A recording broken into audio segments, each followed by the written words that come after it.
Bonjour à tous et bienvenue dans cette vidéo qui va être la vidéo d'Halloween et un petit peu en même temps des 3 ans de la chaîne et qui va être une vidéo où j'ai un peu envie de vous dire pourquoi je fais cette chaîne YouTube, pourquoi je me suis intéressé à l'étrange pendant toute ma vie.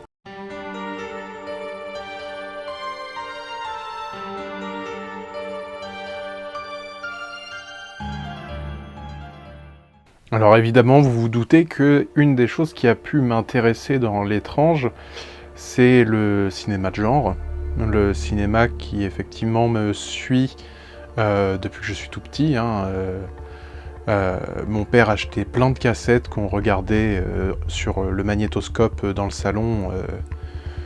Et ça a évidemment participé à la création de mes goûts, même si dans un premier temps, et ça va peut-être vous surprendre, mais petit, j'avais extrêmement peur des films d'horreur. Vraiment, je pouvais pas les regarder. Je me souviens que j'ai regardé très jeune, comme beaucoup, le TV-film, avec Tim Curry dans le rôle de Pennywise. Et depuis, j'en ai encore peur des clowns aujourd'hui. Mais j'avais tellement peur de ce film que c'était au point où je ne pouvais même pas rentrer dans la salle si la jaquette de la cassette était visible. Donc c'était vraiment une peur affreuse. Quand je me dis qu'aujourd'hui je regarde ce film avec mon frère assez régulièrement et que je regarde aussi assez régulièrement les nouvelles versions qui sont très bien. Je me dis que effectivement j'ai fait pas mal de chemin. Mais comment j'ai fait ce chemin? Bah, c'est assez simple en fait. Jusqu'au lycée. Jusqu'au lycée, j'aimais pas l'horreur. Mais il y avait une chose qui m'intéressait.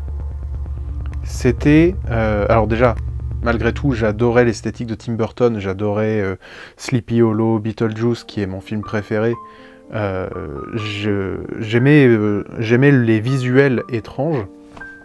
J'avais aussi une passion que j'ai toujours pour la famille Addams. D'ailleurs, je vous ai pas parlé de Mercredi, la série, parce que je l'ai regardé tard, en fait, je l'ai regardé récemment. J'ai hésité à en parler, mais je me suis dit que c'était peut-être un peu trop tard et que ça vous intéresserait peut-être pas. Mais voilà, j'ai une vraie passion pour la famille Addams et j'adore la vieille série des années 60 que j'ai juste là, que j'aime vraiment beaucoup, avec Caroline Jones dans le rôle de Morticia Addams, qui est absolument magnifique et que j'aime de tout mon cœur. Donc j'avais déjà ces éléments-là qui étaient importants dans la personne que j'étais. Mais en plus de ça, j'étais passionné par toutes les légendes et les histoires de fantômes du coin, notamment parce que, quand j'étais très jeune là encore, j'ai visité un lieu qui s'appelle l'abbaye de Mortemer.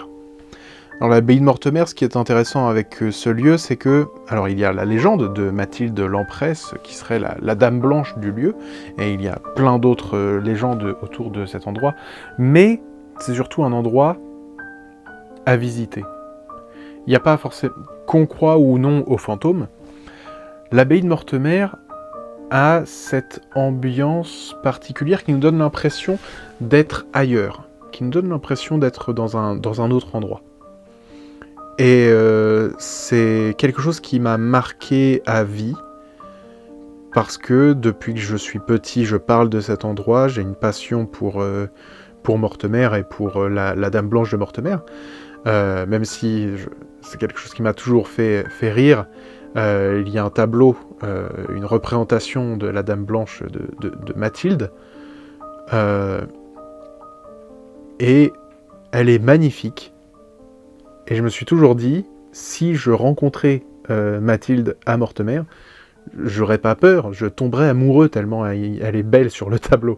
Si elle ressemble à ça, mais tu tombes amoureux directement, il n'y a pas d'autre possibilité.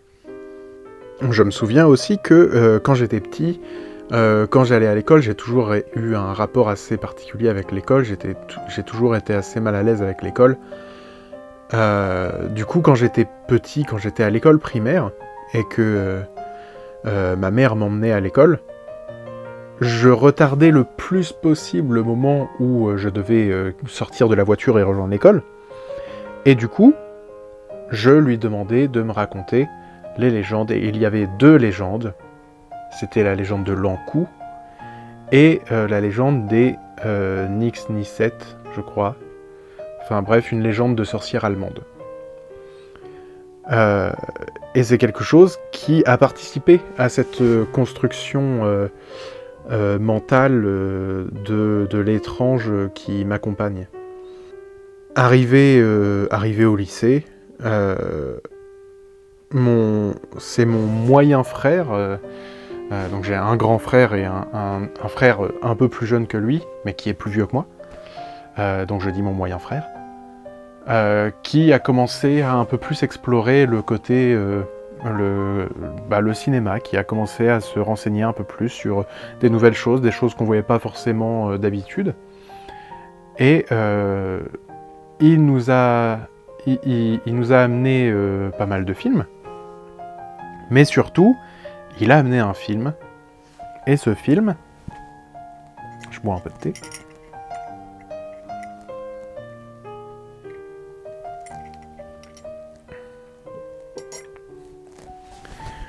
Ce film, c'était Sinister de Scott Derrickson.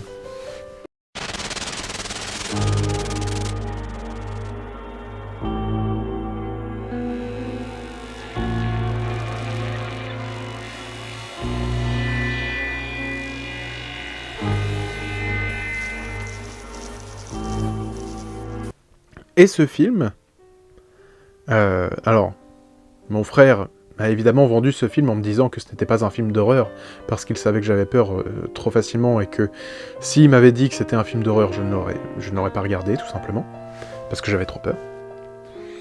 Mais ce film, par cette approche thriller, et vraiment enquête policière, en fait, même si c'est pas exactement une enquête policière, mais il y a vraiment ce côté enquête dedans, a réussi à m'intéresser, en plus avec le côté étrange, inexplicable, et m'a lentement amené vers l'horreur du film, qui, pour une fois, m'a fait peur, certes, mais également a apporté quelque chose en plus.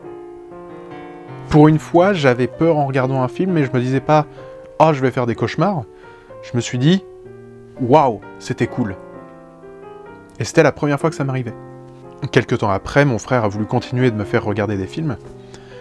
Et il m'a fait regarder, là encore, en me disant que ce n'était pas un film d'horreur, mais c'en était évidemment un. C'était The Conjuring. The Conjuring, auquel j'ai repensé hier, parce que c'est assez amusant. Je savais pas, j'avais pas fait le lien, et mon frère de toute façon a fait le lien hier aussi. Hier soir, on a décidé, par plaisir, de regarder le film des années 80 sur Amityville.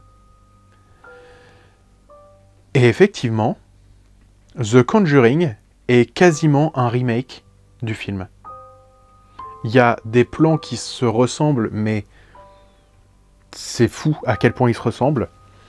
Il y a même la maison, en fait, la maison du film The Conjuring ressemble beaucoup plus à la maison d'Amityville que à la maison de la vraie histoire de The Conjuring. Bref, voilà, c'était intéressant de se rendre compte de ça. Mais du coup, The Conjuring m'a fait découvrir aussi un côté plus horreur, plus horrifique, qui du coup m'a permis de comprendre que le déblocage que j'avais eu grâce à Sinister m'avait permis d'aimer avoir peur, en fait. Bien que The Conjuring ne soit pas non plus extrêmement flippant, on va pas se mentir, et que ce soit pas non plus typique de l'horreur subtile ou de ce genre de choses que j'aime bien maintenant. Maintenant, j'avoue que j'aime beaucoup les histoires qui prennent le temps, qui font monter l'angoisse plutôt que de nous sauter au visage et nous faire peur gratuitement. Mais ça a été les deux films qui m'ont fait comprendre que je pouvais regarder de l'horreur et je pouvais aimer ça. Ce qui est intéressant aussi à observer, c'est que même si je n'aimais pas les films d'horreur, j'aimais pas les jeux d'horreur. Donc, vous avez compris avec ma chaîne que j'étais un écrivain, que j'écrivais des histoires. Et j'ai écrit déjà un premier roman d'horreur, je cherche juste un éditeur. Je suis en cours d'écriture d'un deuxième roman d'horreur. La première histoire que j'ai écrite, je l'ai écrite quand j'étais au collège. J'étais en 3e. Et étrangement, c'était une histoire de maison hantée, une histoire d'horreur. Le seul problème, c'est que je voulais écrire un roman et que en 7 pages, j'avais tué toute la famille. Donc, effectivement, c'était pas pratique pour faire un roman. Mais, en fait, c'était la poursuite de ces bases, la poursuite de cette recherche, et surtout le fait que une histoire de maison hantée, c'est forcément lié aux fantômes, et j'ai toujours été fasciné par les fantômes. Si j'ai été aussi toujours fasciné par ces histoires de fantômes, c'est parce que, vous vous en doutez peut-être, j'ai moi-même vécu des expériences particulières. Je compte pas les raconter dans cette vidéo, mais si vous avez envie de les connaître, n'hésitez pas à me dire en commentaire si vous avez envie que je les raconte. Et si d'autres vidéastes ont vécu des choses, honnêtement, contactez-moi. On peut en parler en vidéo, on peut se raconter des trucs, ça peut être cool. Mais ouais, du coup, le fait d'avoir vécu depuis tout jeune des choses étranges, alors évidemment, ça a participé au fait que j'avais trop peur pour regarder au début les histoires d'horreur. Parce que justement, j'avais eu ce rapport à l'étrange qui me faisait me dire que c'est potentiellement réel à mes yeux. Qui du coup me bloquait mentalement, me disait tu peux pas te pousser à regarder des choses qui font peur, alors que potentiellement c'est quelque chose que tu pourras peut-être vivre, même si mais justement en prenant le recul de l'âge de la découverte, etc., et de la rationalité malgré tout, parce que c'est pas parce qu'on a vécu des choses inexplicables que tout est inexplicable. Et justement, le fait d'avoir vécu des choses inexplicables me permet de rationaliser beaucoup plus de choses. Parce que justement, quand on a déjà entendu des bruits de pas dans un couloir, alors qu'il n'y avait personne, bah, on comprend beaucoup mieux quand c'est le bois qui craque. On comprend beaucoup mieux quand c'est quelque chose qui joue, le sol qui joue, quand c'est les murs qui bougent, enfin...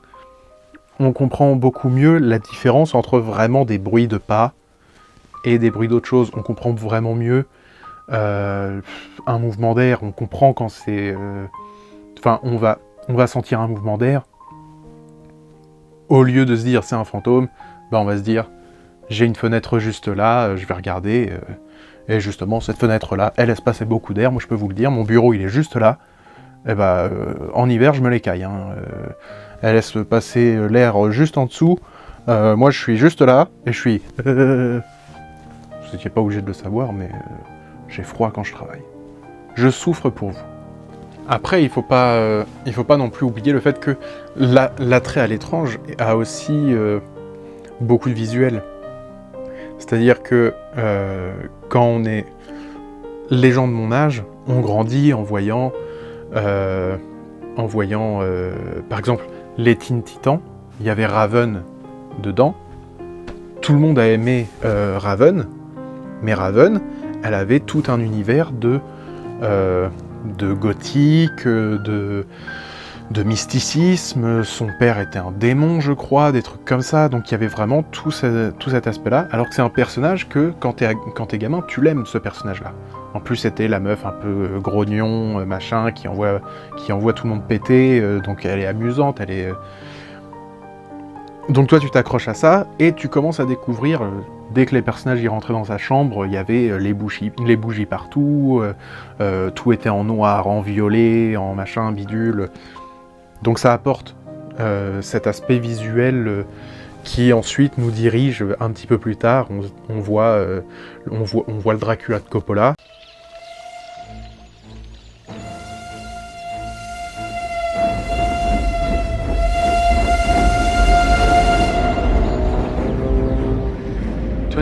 May, Budapest. Left Budapest early this morning. The impression I had was that we were leaving the West and entering the East. Et puis on se dit, bah ça c'est quelque chose d'extraordinaire ce qu'on est en train de voir. Donc on rentre encore un peu plus. Et toutes ces choses-là font que, ouais, des années plus tard, on se retrouve à écouter les histoires de Dennis Horror Story. Appeler un chauffeur est devenu un réflexe pour beaucoup lorsqu'il faut se déplacer. À l'ère des VTC, c'est devenu l'un des moyens les moins chers et les plus simples pour aller quelque part, du moins dans les grandes villes. Les taxis sont de moins en moins sollicités, et de nouvelles entreprises comme Uber, Hitch et autres apparaissent très régulièrement. Cela a facilité le transport, certes, mais comme pour tout, à chaque bien il y a un mal. Des histoires d'horreur concernant ces chauffeurs ont commencé à être partagées un peu partout sur les réseaux. C'était une vraie découverte, les histoires de Dennis Horror Story, parce que elle a une voix particulière déjà, que moi j'aime beaucoup, qui apporte...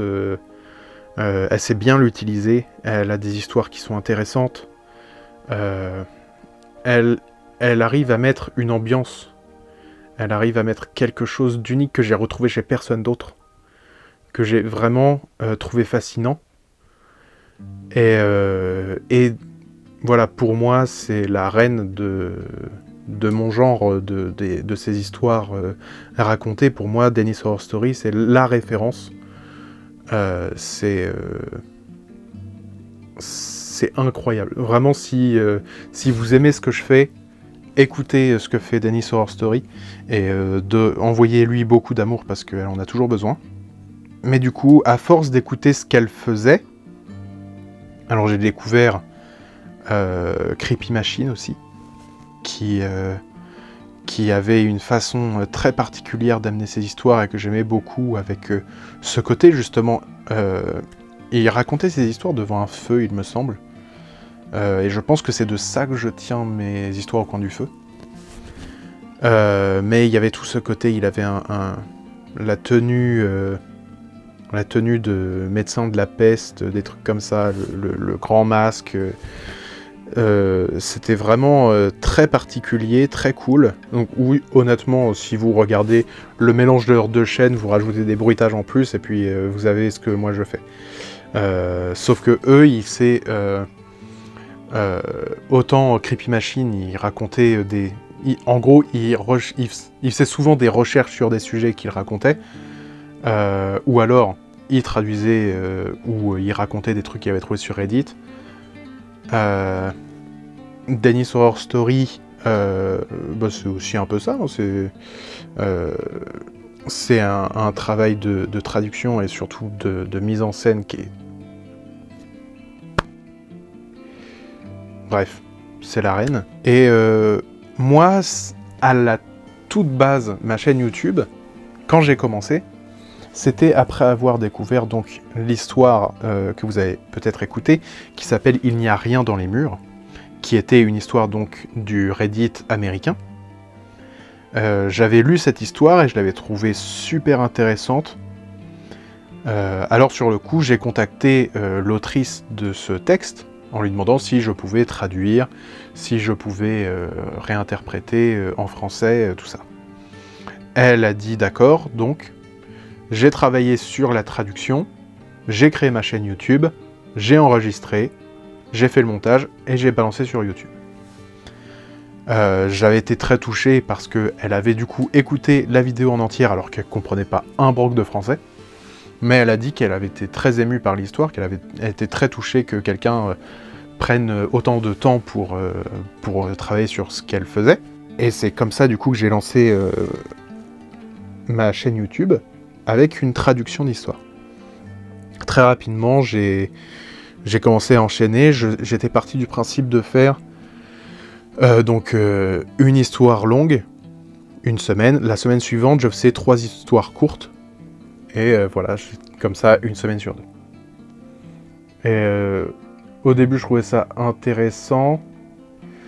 Mais assez rapidement, j'ai compris que le Reddit américain, quand on cherche, comme moi je vais vraiment à fond dans le paranormal parce que c'est ce qui m'a toujours plu.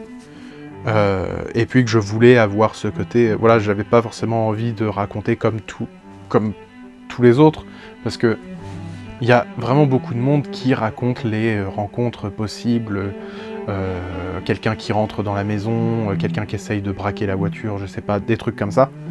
Moi j'avais envie d'avoir des histoires vraiment de films d'horreur, des trucs pas rationnels, même si au début je cherchais aussi des trucs qui fassent soit très visiblement irrationnels, soit justement qui puissent paraître un peu plausibles pour essayer, voilà, de mettre le doute aux gens.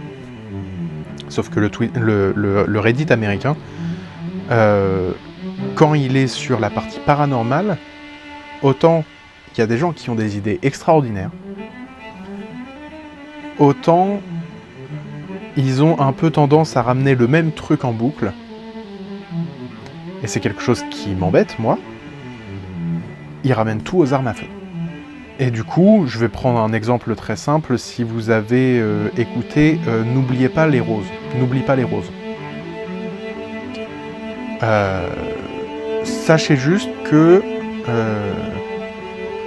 à un moment dans l'histoire, je vais éviter de trop spoiler, mais il y a un moment dans l'histoire où la grand-mère donne au personnage principal une rose. Bah ça, c'est mon idée. Parce que l'idée d'origine, la grand-mère file un sac de fusil. Si vous vous souvenez de l'histoire, si vous connaissez l'histoire, je pense que vous aussi, vous allez vous dire que c'est complètement con.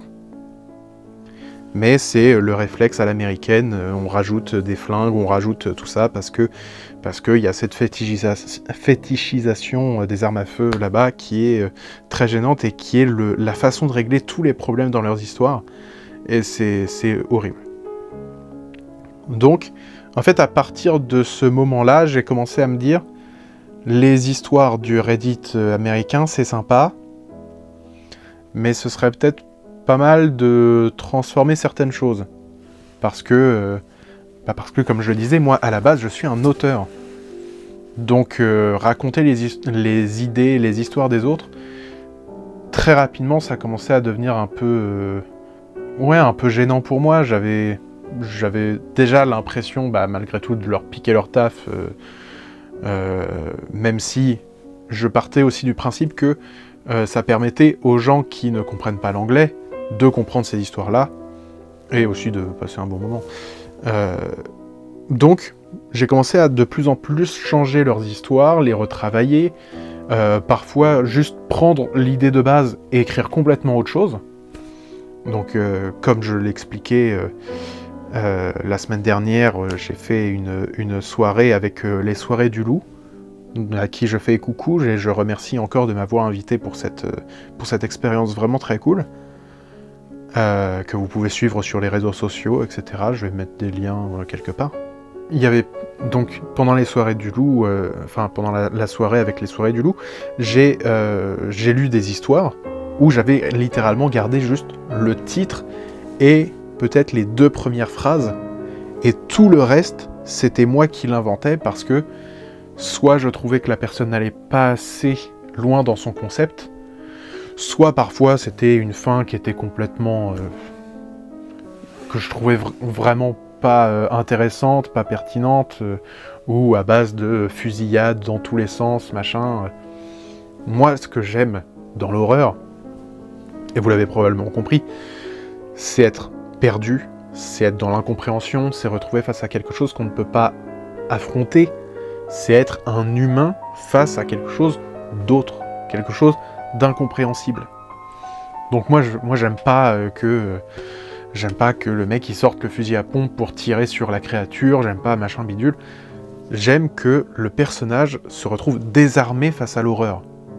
Donc comme je le disais avant de me faire couper par la coupure de la caméra, depuis le début 2023, je raconte mes propres histoires. Ce qui n'est pas aussi facile qu'on pourrait le croire, parce que du coup, toutes les semaines, je dois trouver une nouvelle histoire à raconter. Sans avoir une imagination sans fin. Je trouve des trucs, mais c'est difficile de ne pas tourner en boucle. Donc j'essaye de trouver toujours des nouvelles choses, des nouvelles inspirations, de lire des choses ça et là, de voir des films très différents, ou, même si j'avoue que j'ai un peu tendance aussi à retrouver les films que j'aime. Je regarde régulièrement Beetlejuice, comme je le disais, c'est mon film préféré, donc j'ai des petits blocages dessus. Les Dents de la Mer, j'adore aussi. Crimson Peak, je le regarde assez régulièrement, c'est un de mes films préférés aussi. De toute façon, Guillermo del Toro est un génie et je l'aime de tout mon cœur. Je me rends compte que j'ai tendance à divaguer, à me perdre un peu dans ce que je dis, mais en fait, je fais cette vidéo parce que c'est une vidéo sans texte, c'est une vidéo que j'avais même pas prévue à la base, je pensais ne rien sortir pour Halloween, mais je me suis dit que j'avais envie de partager avec vous certaines choses, certaines choses de qui je suis, pour que vous puissiez me découvrir un peu plus personnellement, parce que vous connaissez pas... Si vous me suivez sur Twitter, vous savez un peu plus de choses sur moi parce que j'ai un peu tendance à parler pour rien dire là-bas. Donc j'ai tendance à parler tout le temps. Mais c'est vrai que sur les autres réseaux sociaux, sur Facebook, je suis pas très présent. Sur Instagram, j'ai tendance à plus laisser la place à l'art. Je partage beaucoup d'artistes que j'aime, beaucoup d'artistes picturaux, d'artistes musicaux, mais c'est vrai que je dis pas grand chose sur Twitter, sur Instagram pardon, sur Twitter je dis beaucoup plus de choses, je laisse un peu plus parler ce que j'ai envie de dire, quoi. Je balance un peu tout et n'importe quoi. Du coup je me suis dit que à la base j'avais voulu tourner un court-métrage cet été pour pouvoir le sortir à Halloween cette année, mais j'ai pas pu tourner ce court-métrage. Différentes choses dans mon emploi du temps m'ont empêché de travailler. Donc, j'étais parti pour rien sortir. Et je me suis dit que, en fait, parler avec vous, c'est sympa, je crois. Vous partager les choses, vous dire un peu ce qui se passe dans ma tête. Comme ça, vous apprenez un peu plus à me connaître. Et puis comme ça, vous savez maintenant que j'ai vécu des choses bizarres et que c'est peut-être un peu pour ça que je suis bizarre. Bref, voilà. Si cette vidéo vous a intéressé, n'hésitez pas à me dire ce que vous en avez pensé, si vous avez envie que je refasse une vidéo de ce genre-là, mais pour parler un peu plus dans le côté cinéma. Si vous avez envie de parler un peu plus côté musique, j'aimerais beaucoup aussi. Un peu plus niveau littérature, parce que j'en ai pas beaucoup parlé, mais dans mes inspirations, il y a beaucoup, je pense que vous l'avez remarqué, Lovecraft, Edgar Allan Poe, un peu de Stephen King, ce genre d'écriture-là qui sont en fait les classiques de l'étrange et de l'horreur, mais qui du coup sont très cool à découvrir. Donc oui, voilà, si vous avez envie que je fasse d'autres vidéos où je parle un peu plus naturellement, comme ça, et où je pourrais parler de différents sujets, si ça vous intéresse. Et puis si d'autres vidéastes, si vous avez envie que je fasse ça avec d'autres vidéastes, n'hésitez pas à les notifier, à leur envoyer des notifications sur les réseaux sociaux, pour leur proposer de travailler avec moi. Moi, je suis toujours ouvert au travail avec les autres. De toute façon, vous l'avez vu sur ma chaîne YouTube, hein, j'ai tendance à inviter des gens avec grand plaisir. J'essaye d'avoir des personnes variées et tout, parce que voilà, j'ai envie que tout le monde soit gentil, tout le monde soit content. Voilà. N'hésitez pas à me dire en commentaire ce que vous en avez pensé. N'hésitez pas à passer un super Halloween, parce que Halloween, c'est la meilleure des fêtes. C'est la plus belle, c'est la plus cool, c'est celle où on regarde des films d'horreur, c'est trop bien. Moi, j'adore Halloween. Je l'aime de tout mon cœur, je la fête plus beaucoup, mais je l'aime. Et voilà. Je vous dis à vendredi pour une nouvelle histoire au coin du feu, et puis voilà. Bisous.